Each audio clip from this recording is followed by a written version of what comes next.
എല്ലാവർക്കും നമസ്കാരം. ഞാൻ സരിത മഹേശ്വരൻ. ഇന്ന് ശ്രീകൃഷ്ണവിലാസ മഹാകാവ്യത്തിൻ്റെ 4-ാമത്തെ സർഗത്തിലെ 69ഉം 70ഉം ശ്ലോകങ്ങളാണ് നമ്മൾ പഠിക്കാൻ പോണത്. 2 ശ്ലോകങ്ങളിലും ഉപജാതി വൃത്തം തന്നെയാണ് കവി ഉപയോഗിച്ചിരിക്കുന്നത്.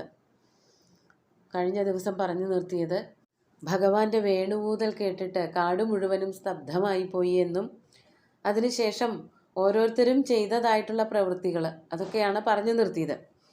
ഇനി പുഷ്പവൃഷ്ടി നടത്തി എന്നും പറഞ്ഞു. ദേവന്മാരും അതുപോലെ തന്നെ സിദ്ധന്മാരും എല്ലാവരും സന്തോഷം കൊണ്ട് പുഷ്പവൃഷ്ടി നടത്തി എന്ന് പറഞ്ഞു. അതിനെ പറ്റിയിട്ടാണ് അടുത്ത ശ്ലോകങ്ങളിൽ വർണ്ണിക്കുന്നത്. നമുക്കാദ്യം 69ാമത്തെ ശ്ലോകം നോക്കാം. അവർഷികേരായമദൃഷ്ടപൂർവഃ പ്രസൂനരാശിസ്തവ മൂർധനീതി പൃഷ്ടോ വിഹസ്യാഹ വിഭുസ്സഹായാൻ ജ്ഞാനം ഭവദ്ഭ്യോപി കഥം മമേതി. നമുക്കാദ്യം പദച്ഛേദം നോക്കാം. അവർഷി കേന അയം അദൃഷ്ടപൂർവ പ്രസൂനരാജി തവ മൂർധനി ഇതി പൃഷ്ട വിഹസ്യ ആഹ വിഭു സഹായാൻ ജ്ഞാനം ഭവദ്ഭ്യ അപി കഥം മമ ഇതി. വളരെ ലളിതമായിട്ടുള്ളൊരു ശ്ലോകമാണ്. അതിൻ്റെ അർത്ഥവും വളരെ ലളിതമാണ്. ഇവിടെ ഗോപന്മാരെ കൂടെ ഉണ്ടായിരുന്നുവല്ലോ. ഗോപന്മാരും പശുക്കളും ഒക്കെ കൂടിയിട്ടാണ് നല്ല തണലുള്ള ദിക്കിൽ പോയിരുന്നിട്ട് വെയിലുള്ള സമയം, ആ നട്ടുച്ച സമയം ഭഗവാൻ കഴിച്ചു കൂട്ടിയത്. അപ്പോൾ ഉണ്ടായ സംഭവ വികാസങ്ങളാണ് വേണു ഊതി പശുക്കളൊക്കെ വന്നു, അങ്ങനെയുള്ള കഥകളൊക്കെയാണ് നമ്മൾ പറഞ്ഞു നിർത്തിയത്. അങ്ങനെ ദേവന്മാർ മുഴുവനും പുഷ്പവൃഷ്ടി നടത്തിയപ്പോൾ ഗോപന്മാർക്കൊക്കെ സംശയമായി. അപ്പോൾ അവർ ചോദിക്കുകയാണ്, അദൃഷ്ടപൂർവ അയം പ്രസൂനരാശി തവ മൂർധനി കേന അവർഷി. കേന ആരാൽ, ചോദ്യമാണത്. കേന അവർഷി ആരാൽ വർഷിക്കപ്പെട്ടു, കർമ്മണി പ്രയോഗം. കൃഷ്ണ അങ്ങയുടെ ശിരസിൽ ഇതുവരെ കാണാത്തതായ, ഇത്ര നേരം നമ്മളെല്ലാവരും കൂടി ഒരുമിച്ചിരുന്ന് വേണുകൂതുകയും ആസ്വദിക്കുകയും ഒക്കെ ചെയ്തിരുന്നതാണ്. അങ്ങനെ അത് കഴിഞ്ഞപ്പോൾ പെട്ടെന്ന് അങ്ങയുടെ ശിരസിൽ, അതാണ് തവ മൂർധനി, അങ്ങയുടെ ശിരസിൽ അയം അദൃഷ്ടപൂർവ പ്രസൂനരാശി, ഈ കാണുന്നതായ, അദൃഷ്ടപൂർവം എന്ന് പറഞ്ഞാൽ മുമ്പ് കാണാത്തതായ, ദൃഷ്ടപൂർവമല്ലാത്തത്, പൂർവം ദൃഷ്ടം അല്ലെങ്കിൽ പൂർവം ദൃഷ്ട ദൃഷ്ടപൂർവ, ന ദൃഷ്ടപൂർവ അദൃഷ്ടപൂർവ, ഇതുവരെ കാണാത്ത, മുമ്പൊന്നും കണ്ടിട്ടില്ലാത്ത പ്രസൂനരാശി. പ്രസൂനരാശി എന്ന് പറഞ്ഞാൽ പൂക്കളുടെ കൂട്ടം. ഈ പുഷ്പവൃഷ്ടി കേന അവർഷി, ആരാണ് വർഷിച്ചത്? പെട്ടെന്ന് എവിടെ നിന്നാണ് ഇങ്ങനെ ഒരു പുഷ്പവൃഷ്ടി അങ്ങയുടെ ശിരസിൽ പതിച്ചത് എന്നായിരുന്നു ഗോപന്മാരൊക്കെ കൂടി ചോദിച്ചത്. അപ്പോൾ ഇവിടെ ഗോപന്മാരെന്നല്ല പറയണത്, സഹായാൻ, സഹായ അല്ലെങ്കിൽ സഹായ എന്നാണ് പറഞ്ഞിരിക്കുന്നത്. അതായത് ശ്രീകൃഷ്ണനെ സഹായിക്കാൻ വേണ്ടി വന്നിട്ടുള്ള മറ്റുള്ള എല്ലാ ഗോപന്മാരും എന്നർത്ഥം.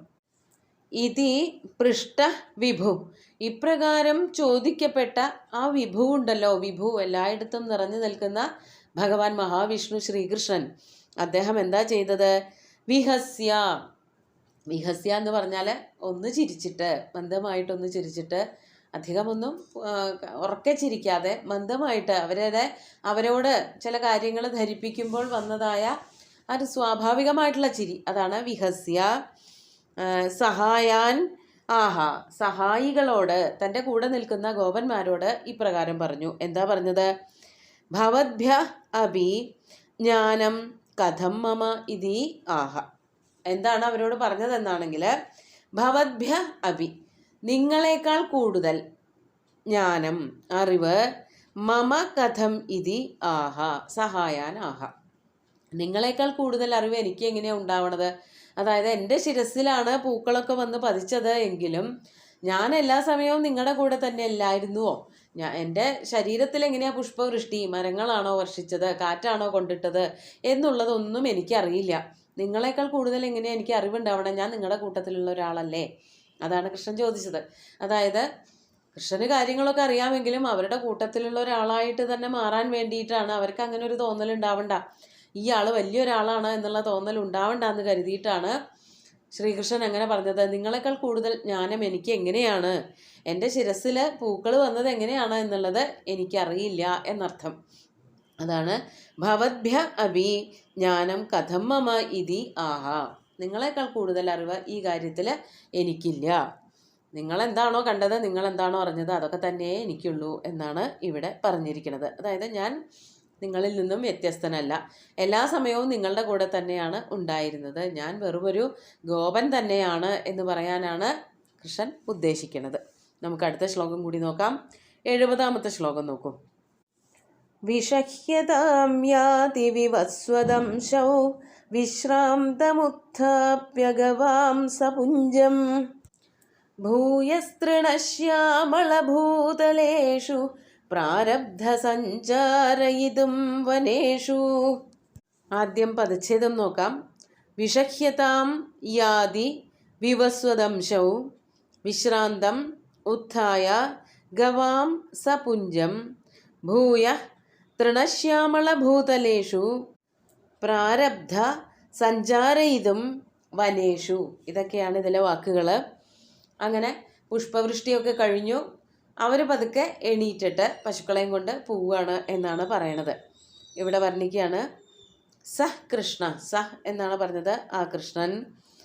വിവസ്വദംശൗ വിഷഹ്യതാം യാതി സതി. വിവസ്വദംശൗ, വിവസ്വാൻ എന്ന് പറഞ്ഞാൽ സൂര്യൻ. വിവസ്വദംശൗ സൂര്യൻ്റെ അംശുക്കൾ, അതായത് സൂര്യൻ്റെ കിരണങ്ങൾ, വെയില് എന്നർത്ഥം. വെയില് വിഷഹ്യതാം യാതി ഒന്ന് കുറഞ്ഞപ്പോൾ, അതായത് സഹിക്കാവുന്ന വെയിലായപ്പോൾ, വെയിലാറിയപ്പോൾ എന്ന് നമ്മൾ പറയാറുണ്ടല്ലോ. അതായത് ഉച്ച കഴിഞ്ഞിട്ട് സന്ധ്യാവാനുള്ള പുറപ്പാട്, അപ്പോൾ വെയിലിൻ്റെ ശക്തിയൊക്കെ ഒന്ന് കുറയും. അങ്ങനെ സൂര്യൻ്റെ വെയിലിൻ്റെ ശക്തി, കാഠിന്യം ഒന്ന് കുറഞ്ഞപ്പോൾ വിശ്രാന്തം ഗവാം പുഞ്ചം ഉത്ഥാപ്യ, എല്ലാം അവിടെ വിശ്രമിച്ച് പലദിക്കിലായിട്ട് കിടക്കുകയായിരുന്നു, തണലത്ത് കിടക്കുകയായിരുന്നു പശുക്കൾ മുഴുവനും.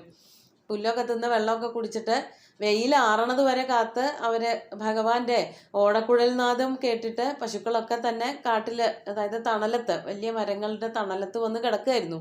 അവിടെ നിന്ന് ഗവാം പുഞ്ചം ഉത്ഥാപ്യ, ഗവാം പുഞ്ചം എന്ന് പറഞ്ഞാൽ പശുക്കളുടെ കൂട്ടത്തെ അവിടെ നിന്ന് എണീപ്പിച്ചിട്ട് ഭൂയ ശ്യാമളഭൂതലേഷു വനേഷു സഞ്ചാരയിതും പ്രാരബ്ധ.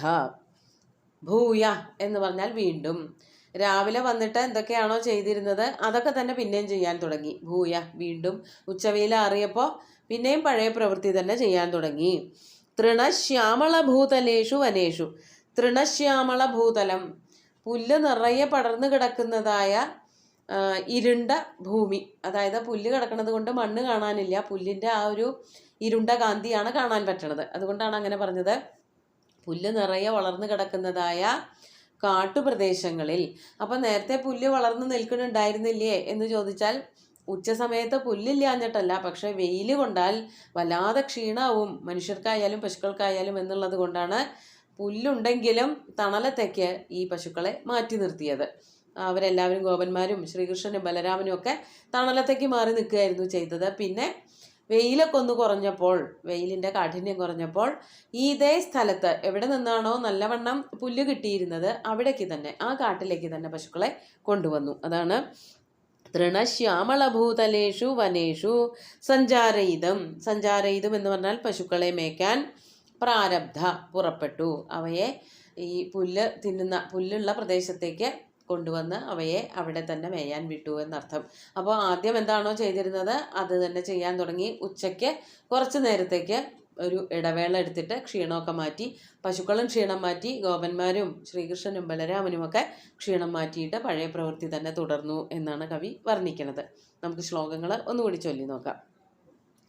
അവർഷികേനായമദൃഷ്ടപൂർവ പ്രസൂനരാജിസ്തവ മൂർധനീതി പൃഷ്ടോ വിഹസ്യാശു വിഭുസ്സഹായാൻ ജ്ഞാനം ഭവദ്ഭ്യോപി കഥം മമേതി വിഷഹ്യതാം യാതി വിവസ്വദംശൗ വിശ്രാന്തമുത്ഥാപ്യ ഗവാം സപുഞ്ചം ഭൂയസ്തൃണശ്യാമളഭൂതലേഷു പ്രാരബ്ധ സഞ്ചാരയിതും വനേഷു. പ്രാരബ്ധ എന്നുള്ള വാക്കിന് ആരംഭിച്ചു എന്നാണ്, ലുങ്ങിലെ പ്രയോഗമാണ്.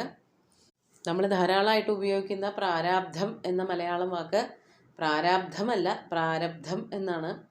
അത് ആരംഭിച്ചു തുടങ്ങിയത്, തുടങ്ങി വെച്ചത് എന്നുള്ള അർത്ഥത്തിലാണ്. അതിനെ പിന്നെ അർത്ഥം മാറ്റി മാറ്റി ബുദ്ധിമുട്ട്, വയ്യായക അല്ലെങ്കിൽ കഠിനമായിട്ടുള്ള പ്രവൃത്തികൾ എന്നുള്ള അർത്ഥത്തിലൊക്കെ ആയിട്ട് മാറി നമ്മൾ പ്രയോഗിക്കാറുണ്ട് മലയാളത്തിൽ. ശരിക്കും അത് നമ്മളായി തുടങ്ങി വെച്ചതായ പ്രവൃത്തികൾ എന്നർത്ഥം. ഇവിടെ എന്തായിരുന്നോ ആദ്യം തുടങ്ങിയത് അത് വീണ്ടും ആരംഭിച്ചു എന്നാണ് കവി വർണ്ണിച്ചിരിക്കുന്നത്.